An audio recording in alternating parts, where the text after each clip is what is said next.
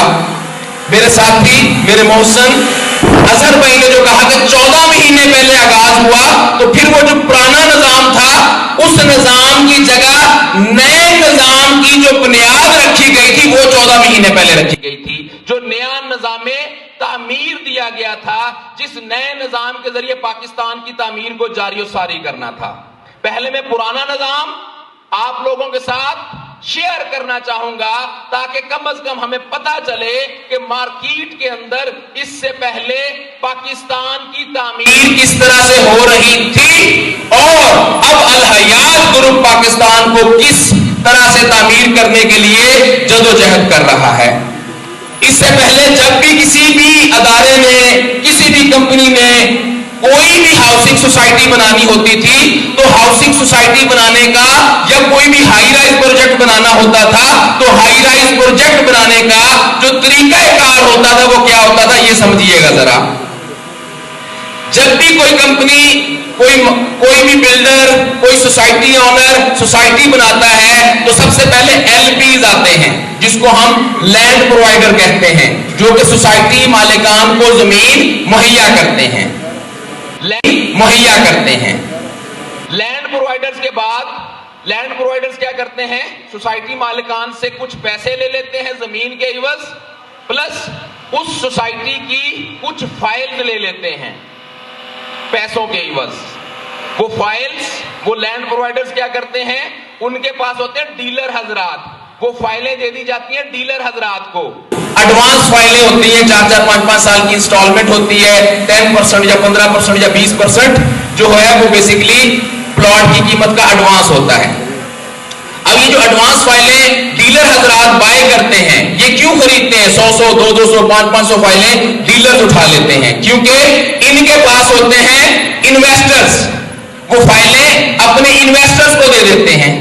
اچھا، انویسٹرز وہ فائلیں کیوں خریدتے ہیں؟ کیونکہ انویسٹرز کو پتا ہوتا ہے، مارکیٹ میں ایک لفظ ہے آن، کہ کچھ عرصے بعد وہ سوسائٹی اپنی پلاٹ کی یا اپنی مارکیٹ کی پرائز ری شیڈول کرے گی، قیمت بڑھے گی، تو جو پریویس فائل ہے اس کے اوپر آن لگ جائے گا۔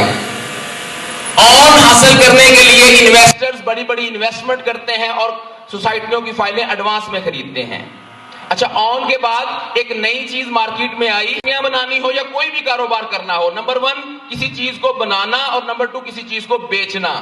بنانے کے لیے انویسٹمنٹ چاہیے تو ہمارا پریویس سسٹم مختلف طریقوں سے مارکیٹ سے ایڈوانس انویسٹمنٹ کلیکٹ کرتا تھا اور اس کے اوپر مختلف ناموں سے منافع دیتا تھا۔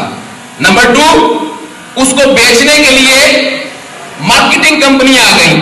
جب تک کوئی سوسائٹی مارکیٹنگ کمپنی ہائر نہیں کرے گی تب تک اس کو سوسائٹی بیچنے میں یا پروجیکٹ بیچنے میں مشکلات کا سامنا رہے گا۔ پلس ایڈورٹائزمنٹ کا سہارا لیا جاتا ہے سوسائٹیوں کو بیچنے کے لیے، پروجیکٹس کو بیچنے کے لیے۔ جیسا کہ مجھ سے پہلے مسٹر وکاس نے بتایا کہ الحیات گروپ کے ساتھ اور بہت ساری کمپنیاں ہیں، جن میں سے ایک کمپنی ہے مارفور اسپورٹس پرائیویٹ لمیٹڈ۔ ماکور سپورٹس پرائیویٹ لمیٹڈ کمپنی کھیلوں کا بزنس کرتی ہے. کھیلوں کے بزنس کے ساتھ ساتھ کشمیر کے اندر جو پریمیئر لیگ ہے اس پریمیئر لیگ کے اندر اوورسیز وارئرز نام سے الحیات کمپنی کی اپنی ذاتی کرکٹ ٹیم ہے. لاسٹ جو KPL میچز ہوئے سب سے بڑی سپانسرشپ ہماری کمپنی کی جو کرکٹ ٹیم کی ٹی شرٹ تھی اس کے اوپر جو ہمیں ملے وہ ہاؤسنگ سوسائٹی والوں سے ملے.